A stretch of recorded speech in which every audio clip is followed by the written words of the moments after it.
What would you consider a popular blog? This is a question that was asked somewhere within our community, and I think it's a good question. But I also think that the response is relative because you can be very popular in a group of 10 people, or you can be very popular in a group of 100 or 1,000 or 1,000,000. Popularity is relative. And ultimately, what I end up telling the clients that I consult with, and yes, I do plenty of that, helping them with their internet businesses and blogging strategies and social media stuffs, etc., etc. I explain that you have to know your subject matter. Whatever you're writing about, you should own it. You should know it. You should love it. So I tend to blog about, do videos about technology, and sometimes issues related to technology, specifically those which touch people who do business online. I understand it because I've been living it. I've been doing it. I get it. So, what makes a blog? I don't know what makes a bog popular, really. Do you know of a popular bog? Not to slight any bog fans. Maybe there's a bog blog. There might be. And I wouldn't be surprised because you know what? That's the thing. There are millions of blogs out there. If there wasn't a bog blog, I would be surprised. And it's probably a very popular bog blog. If only because there's probably not a lot of people who like talking or reading or writing about bogs. Just a guess. There might be. Not to offend the whole bog blogging community. Because that's the thing. I don't know if they exist. And it could be that group of 10. And maybe there's 2 blogs. One of them is going to be very, very popular. In fact, both of them may be very, very, very popular. This is the thing. I get people asking, Chris, I'm really passionate about technology. I want to start a blog. Good luck with that. You're going to need a lot of help. Granted, I could help. Yes, I could. And I've offered to do that. Specifically with people who are clients. But you got an uphill battle.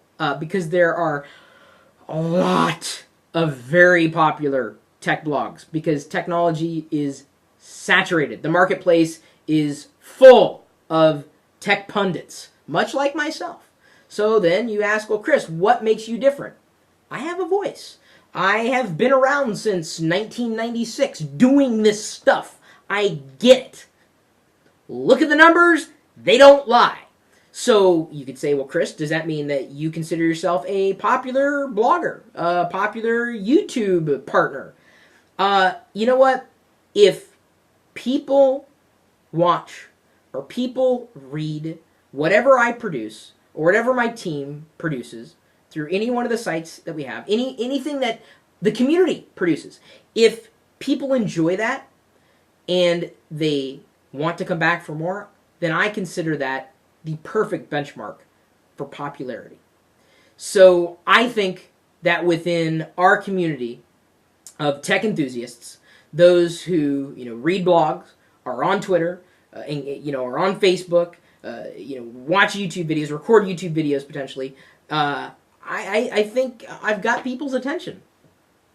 Whether I'm using Chris Pirillo, my name, or the brand Locker Gnome. Sometimes people know one or the other, and I've heard these stories over and over again. The story that I've related in the past, when I first started, I was trying to explain what it was that I did online. I'm making a business online. I figured out how to do it, and I was explaining to my dad. My dad just couldn't quite wrap his head around it, and he was kind of literally beating my head up against the wall. Couldn't explain it enough. Since the idea of doing business on the internet was different. And back before blogging was a word, this is essentially what I was doing. Sharing information, sharing knowledge. And we went to an electronics superstore, and I was browsing one of the software aisles back when they used to have software aisles. And they may still have them, but they're smaller than they used to be. And I saw a guy holding on to a couple of disk defraggers. And he was kind of weighing the options. And I said, you want that one?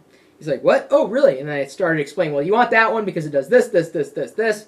He's like, oh, okay, cool. It's like, so then I reach into my pocket, And I pull out a business card. And I'm like, well, if you have a problem, here's my email address. Drop me a line. I should be able to point you the right direction. I've been doing this for a long time. And he looked at the card, and he looked at me, and he looked at the card again. He's like, Locker Gnome? I said, yeah. He said, this is your business card? I said, yeah. He said, I've been a subscriber since January. This is back in 1996 in Des Moines, Iowa. The middle of, well, for all intents and purposes, nowhere. An electronics superstore, and I find a subscriber. So I was with my dad at the time, and I pulled him out of another aisle. I think he was looking at GPSs or something. I was like, you got to meet this guy. And finally, it connected, to my dad. Like he understood that the idea of what I had in generating revenue from sharing knowledge, and this is effectively what I've continued to do. So I was popular enough that someone knew who I was, knew my brand name, and knew what I was all about, to trust my knowledge. And I've wrapped my entire career around that premise. That not being popular, it's not about being popular. It's about being trustworthy and transparent, and I have every step of the way. Being good at what you do, generally speaking. And honestly, at the end of the day, I feel I do my best. To the point where the people who are watching the live video feed right now, just off camera, would tell you, sometimes I'll re-record a video 4 times before I get the take that I want to put online, because it means that much to me, and it's part of my OCD kicking in. Either way, popularity is relative. Know yourself, know your subject matter, the numbers should follow. And if you need a little extra nudge, if you need a little extra help, you have to start looking into SEO, SEM, marketing, social media, all these things that my business can absolutely help you with, because I've done it for myself. So, my email address, chris@pirillo.com, @ChrisPirillo on Twitter. What do you think? Feel free to, post something, a comment, video response, whatever you want to do. What makes a popular blog to you? What makes someone popular? It's just such a relative term. Maybe you want to be popular. I don't know. To me, it's about being as good as I can be. That, to me, is... Well, my dogs think I'm popular. So do, a few other people. Either way, drop me a line, post a comment, whatnot. And then, of course, you're more than welcome to join us in the chat room if you want. And granted, it's more casual chat, not so much business. We've got it as part of a live video feed. I'm sorry, Wicket. I thought I was speaking for you. I didn't mean to put words in your mouth or anything.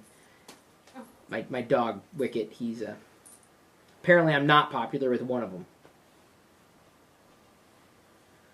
Either way, you can find the chat room, part of the live video feed, streaming out over the web, 24 hours a day, 7 days a week. It's a part of my blog, chris.pirillo.com, but it's a different subdomain, live.pirillo.com. We'll see you later.